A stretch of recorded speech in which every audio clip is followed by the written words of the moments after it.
I welcome you back to this Harvard USC Calarts Masterclass. This is Sheley, and I'll be teaching the YouTube Masterclass.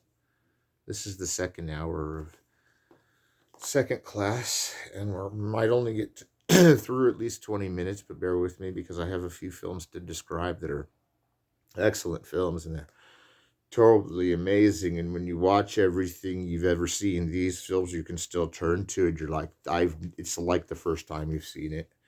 This is the first one. I got to tell you, you have to go a long ways to get this film. It's called LaRue. I mean, this is one of those ones on Amazon. You have to type in basically the plot to the film to even find it, because that's how hard it is to get a hold of it and find it. Or you can just type in the director's name. Now, according to this is a film by Abel Gance, which you have to kind of look back and say he's a director we talk about often, but did he transition into the French sound era?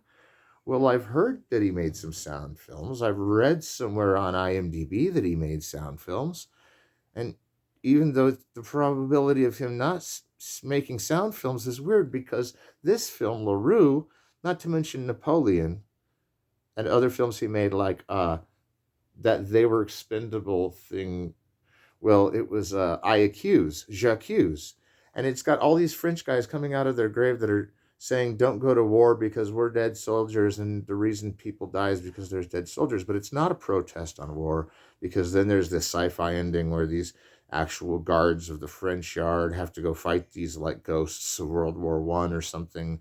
And whether World War One was going on when J'accuse came out, I'm not real sure, but it seems like LaRue isn't really politically slanted, and so therefore J'accuse, or Napoleon, which was totally an over-obsessed, over-glorified view of Napoleon that rocks and is on three screens, and sometimes they're going different things at a time, like Woodstock was edited by George Lucas to show these different things at a time, and they kept losing and gaining footage on all these movies. Well, this is the one that they must have had more footage than even Greed and Apocalypse Now compared to trim it down to the 5 hour version that they actually released in France when there's like an industrial revolution and all the problems that come with it. And it still isn't necessarily a social responsibilities film. It's a who can drive the biggest train around the smallest mountain and drive it down and build the weirdest train. And it's this super train that takes on all the elements and goes everywhere, and they're actually building it in this thing that doesn't have to do with the French Revolution. LaRue is a badass film. And it seems like you're hearing the things in the film, which you might be, because there's been horsed soundtracks that they've put on these things in these videos that are hard to find because they're hard to collect, because they should be heard about more.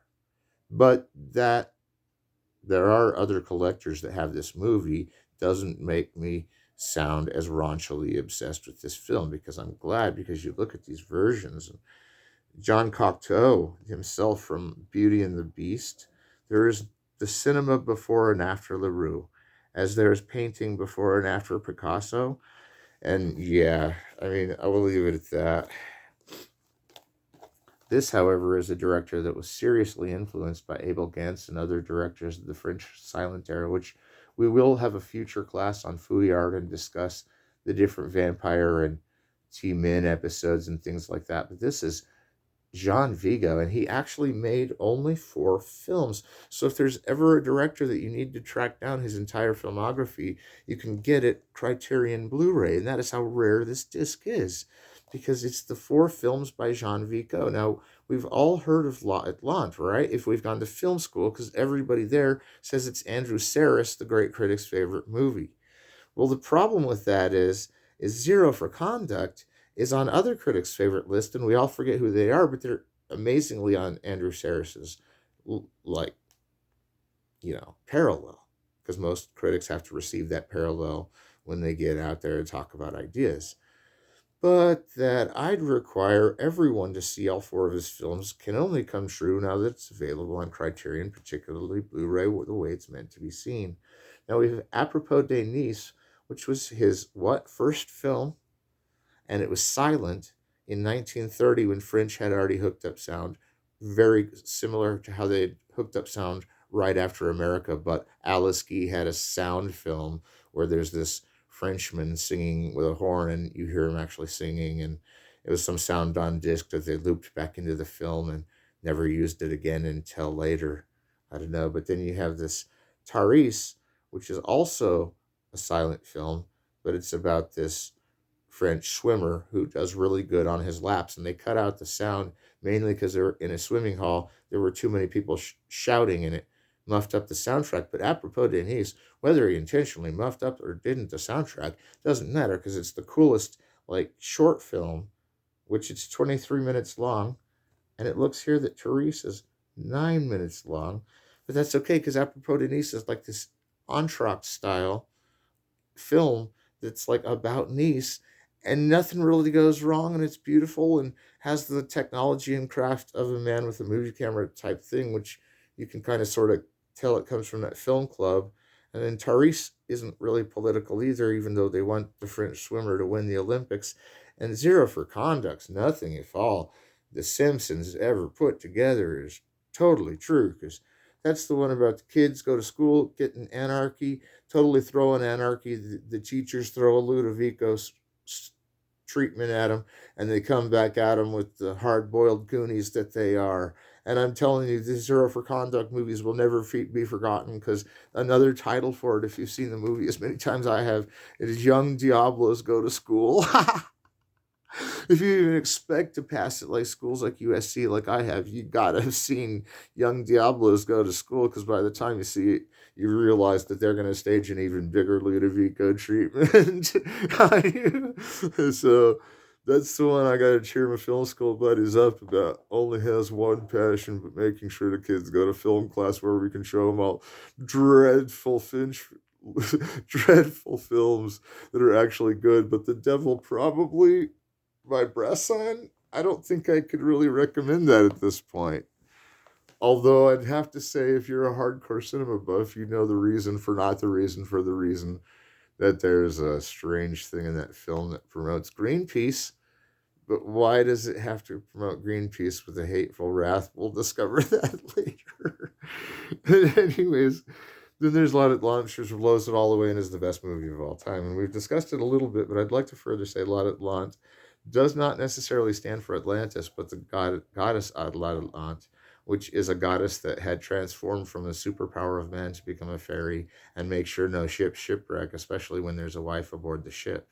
Now that the wife gets off the ship in the second half kind of reminds me of how she probably got off the ship before she got married, because she kind of knew her way around but didn't. The city life means that she may have got off at the stop, fallen in love with the guy, but by the time the beginning of the movie starts, it could be a loop around from the end. Because they're getting on the boat, she's kind of pissed off, he's kind of in love, they get on the boat, nothing goes wrong, and they're off on the siege. But by the time the first stop comes, they've got to get the gas, so they get out of there and they have some fun, but they don't have enough time to let the lady out of the boat, who falls in love with the next guy at the next port, but not really. She follows him into the city, and next thing you know, she wants to get out of the city. They sense that on the boat. Pierre, this oaf guy that seems like a little too oafish, finds her, brings her back to the boat. They go back to the end of the line and finish with this beautiful cascade of Jean Vigo's sound film that he was working on since the time of Zero for Conduct. I mean, those are French masterpieces, man. I'm telling you, that La La Land, the way it shows happiness and sadness fade in a moment and come back a minute later. All right, let's cheer up. This is and Vigo from that film died while he was editing La La Land. No affinity to how the movie was wrecking his health, which it wasn't. His health was wrecked later, and nobody really knows why he got tuberculosis and died before he totally handed over to Cocteau the final print of La La Land. And it was sad to lose him so young, and that's why I got sad at that part. But this is one that's going to make us laugh. It's The Nutty Professor. I mean, the Jerry Lewis looks so ridiculous on this cover, and it's what is it, 60-year-old movie now? And then I remember seeing this movie when I was a little kid, and it's totally kid-friendly, is cool. But that Jerry Lewis is the madman, madcap author of the airwaves of not only international cinema, but the cinema we've been talking about before, which is just so meticulous and written by the director. These are auteur films. And Jerry Lewis may have well started the auteur theory because all of his films, you can tell they're his. But then you look back on this era forgotten, like Charlie Chaplin and Buster Keaton, and they too have these films that were written and directed by just them. And Jerry Lewis, during his time, didn't really have a match in terms of comedians. Maybe later with Bob Fosse showing us what Lenny Bruce was really like, but I don't even know because Jerry Lewis can go take it all down to low humor without making it not classy humor. And the way he does that is by being this boring professor in this class that's really hard to understand.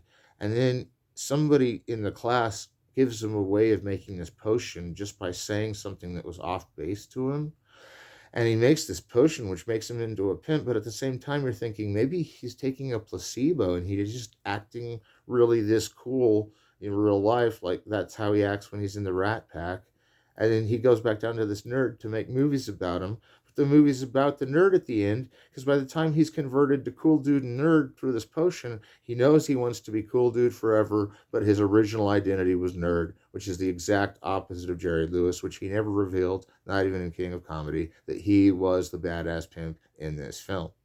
Now, that he was the badass film in this pimp film about him revealed to everyone that he wasn't just a geek, but the fact that he was a total geek sometimes is also true. But the fact that he was mostly the time a pimp was cool because he didn't carry the stereotype too out that he was affected by being like a rock star with hot cars, lots of chicks, lots of things, parties, the Rat Pack's there, and we all know we're not going to go through that. But I'm just saying, Jerry Lewis is not only that, but he's a prestigiously meticulous, good director while ensuring that his stardom will be forever forbidden access to whether or not he was the badass from Nutty Professor or he was a dork playing him. Because most people wouldn't care, because even if he was both, he was great in both parts as an actor, methodically whatsoever. But that these films contain more of the secret ingredients to editing and writing and directing just by watching them to reveal the secrets to you. LaRue and Vigo are auteur films because La de Lant, Zero for Conduct, and I'm going to say LaRue are the ones about watching films, about people making films that instruct filmmakers how to make films. And that the Nutty Professors also got the whole thing about Paradise Lost and how it's a Faust story and how it's a purgatory story is all what we all write when we wish we could be the dude we were as cool as at the time of when we pointed out that this movie is great. But we know the next day we'll wake up with a headache and we'll be like, this movie's still great. It wiped me out with all of its metaphors of masculinity and crisis and all these nuclear family things that were falling apart and all of these morals and ethics. And Jerry Lewis taught us the first rule of the 65 Club is let's just have a fucking party and forget about it. And that to me is why this is a crowning achievement of what should be viewed. If you're offended by certain quirky stereotypes, I guarantee that I don't think he was trying to do that. And I think I don't think he was trying to do that camp is represented in this film before it would be anything stereotypical. So I think we're okay there. I think we'll pass along and head into some other territory which could be dangerous, but come with me to a film that I recommend for his history buffs, and that's this, the inevitable film that we had to come to. And you might be cringing looking at me like, is that another 3-hour film?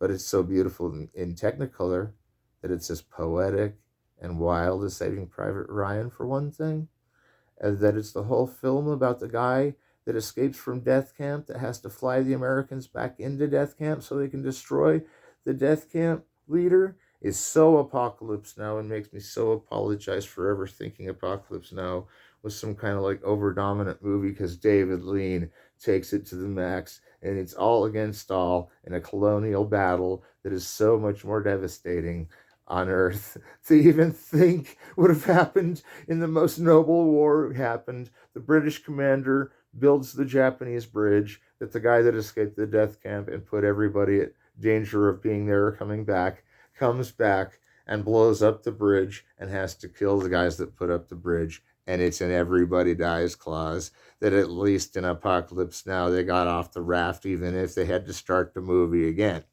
Because in this start the movie again lesson, the bird is flying at exactly the spot that the film started when they were hustling gun weapons through Cambodia.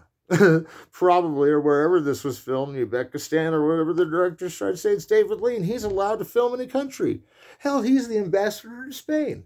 Hell, he's fought in World War II too, and he was making movies about it while they were still fiction and nonfiction. He was actually trying to compete with Italian neorealism by saying, we're filming war movies while they're happening long after you filmed war movies before and after the war started, and we got war going on here because we're going to be one of those true Hegelian right-wingers and end the war through our depictions of it. It's called the David Lean, How I Lost All My Cool Girlfriends Because I Had to Go Defend the Country. I didn't, complain too much because when I got back, there were still streamlines of girls for me and William Holden in this. But would I want to leave the country to not be with my girlfriend, to go to a cause that hurts, but we all have to do it? Is the name of the David Lean game. And that's why I love David Lean, because he puts these huge 8.5 barriers in his film. He's like, you think you're opposed to seeing your girlfriend? At least you got to see her once before you enlisted the cause of a lifetime, which we all won't deny that fighting for our country is. In Great Britain, we will too remember, is this a cause we have helped you with and will totally help any David Lean societies to say this is the movie that totally housed us all and revealed. It's one of those Searchers plots again. It's the first Searchers plot, or is it during the Searchers' time, or was this before the Searchers and we're all going, who knows, because those dates were so mixed up. But the whole thing about going into a camp and taking him out Apocalypse Now style is totally the capture the flag theory I have on the Searchers. Because when it comes to the Searchers, the flag gets stolen. Everybody gets dropped in their family except John Wayne. John Wayne goes back into their camp, kills all of them, and takes the girl back, is the capture the flag theory. Now, that's how bad they needed her back. So that there's even these guys designed to go back for the guy to catch the guy. It's Bridge on the River Kwai too, because quite frankly, they were not even dueling films. They didn't even know they were making two great films at the same time. And then whether they weren't or not may depend on why this is from. It could actually, I'm looking up the copyright, and here we have 1957. So again, it couldn't have been purposefully not based on the Searchers, but based on the progression of U.S. and British cinema, which has been steadily in charge at this point. This is a second, only just now revealed to be as maybe one of the first Searchers metaphors. Unless everybody just decided to make films like that, including up until now and forever.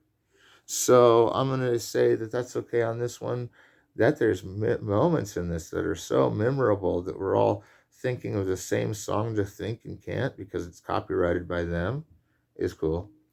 That these guys are saying lines that are so familiar with us that we can't quote them, but we've heard them a million times before because everybody got to watch this on the 4th of July. Just because it's about why we go to battle and we don't give a fuck.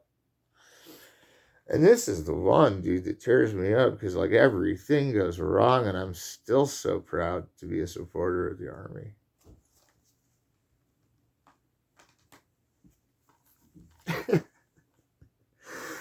All right. One more to go. Let's see where we're at. We're drawing a responsive time clerically. I'll be back for more of this masterclass later in the week. We got to talk about one more thing that David Lean directed. And we're going to try to make it brief because I'm getting the commercial cancelers on me. So before you guys go to commercial at Harvard and go to commercial school and everything, this Lawrence of Arabia movie is another David Lean masterpiece and reveals what was going on with British River Kwai that totally went wrong and should have been called Rio Grande meets the searchers, and why there's two capture the flag and defending the flag movies. You can cross cut back and forth because Intolerance says you can cross back and forth 4 times to make it totally real in different contexts about different things and make it seem like it's still the same context as one of the 4, which Rashomon does again, but is told from 4 perspectives and shown all 4 sides. And believe it or not, this one only shows the perspective of either of the main character, which is Peter O'Toole playing Lawrence of Arabia. And hey, if you're offended by some kind of racism thing, that's what this movie's kind of about, but I will excuse you because I don't care if Omar Sharif is an Indian and Lawrence of Arabia seems like white mastery, even though they're totally down crying that kind of thing in this. I'd give you an okay. You might not appreciate that these guys in Arabia did really revere this guy, this white savior, kind of like a mascot, and that's what the movie's about. And he didn't really mind because he had seen some mirages or whatever else, and he was able to tell them about their dreams and stuff for the reals in a real history book. But that he's like some kind of messiah at all is funny because Peter O'Toole is so good at playing roles that he plays the messiah in this Hollywood movie that everybody's forgotten. So here's Peter O'Toole kind of making a comedy version parody of that, and already coming up with a way that he won't do it with superlatives like stereotypes and things, but that there's some interesting drawn references to where it pulls its attention to colonialism and stereotyping, that it almost gets you on edge, that it's in that clinch of so British that it can't be stereotyping, which makes it weird to me to think that they probably weren't. But that if you don't like those kind of things about white men wearing holy garb of what these other guys wear as holy, then I'd say we don't really excuse you from class, but you don't really have to hear from me that I still think it's one of the best films ever because it casts light on that. But if it offends you, I'll personally apologize for it including it. But it's not so much that the British actors are meant to be the ones that played the black guys in the movie and that pressure was on to go the other route. But when you tell David Lean pressure's on to go the other route and make the rest of the cast these black people that are all in the movie that are actually worshiping Omar Sharif, Peter O'Toole, and a number of other actors that were never thought were bad for playing Indians. Now that they're playing Indians at all, and that there's kind of a chocolate block face print on them from that makeup they had to use for making it look like they were sunburnt. Well, these guys in the book about the thing spent like 3 chapters just on feeling sunburnt. I mean, that's how sunburnt you get from even watching this film on a high definition TV. You stand close to it and you get sunburnt. So the fact that Peter O'Toole was drippingly hotly dead, and everybody who's filmed Star Wars in a desert knows that you get drippingly, defiantly hotly dead, and by Hollywood code, you're not even supposed to be out there in the dripping hotly dead. And they're like, we're going on location like that David Lean chum did in that Dr. Zhivago film, which we've all seen and heard and loved. You know, I'm not trying to be racist by doing that. But these guys ride to victory in the civil war of not only the India British Muslim wars, but that the British were theirs because the British took over Muslim in India to split up the war, the Muslim India war, which every time the British leave, there's a war on the one hand because it's ritual, war on the other hand to defend yourself. And that there were a lot of people not mentioned in this World War II experiment that had already gone on into the 60s now by David Lean, and he was carrying on his whole Apocalypse Now, Bridge on the River, Quiet to Come, which is this whole thing where you get these guys that are going into the British government that are forced to keep the war at hand. So they go to battle for the Muslims and stop the Hindus. They go to the Hindus, make a peace treaty, that they try to westernize society, and these guys that were going to bat for them were doing it so they didn't have to westernize society.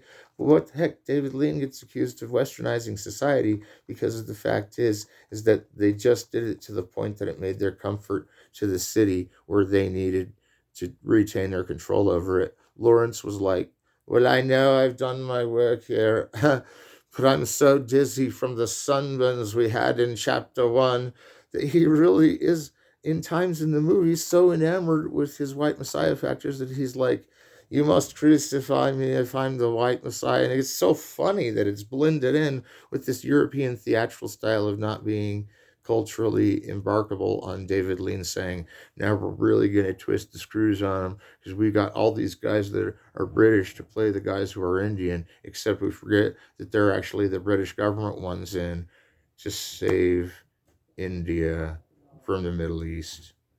And that's one of the biggest tricks I think anyone's ever pulled on anyone, because I'm really confused about if this isn't about the false tense of colonialism ever being passed on to a country that wanted to give it its total freedom, then David Lean is there spoofing us all, bro. And that's all we have in time right now for Masterclass at Harvard.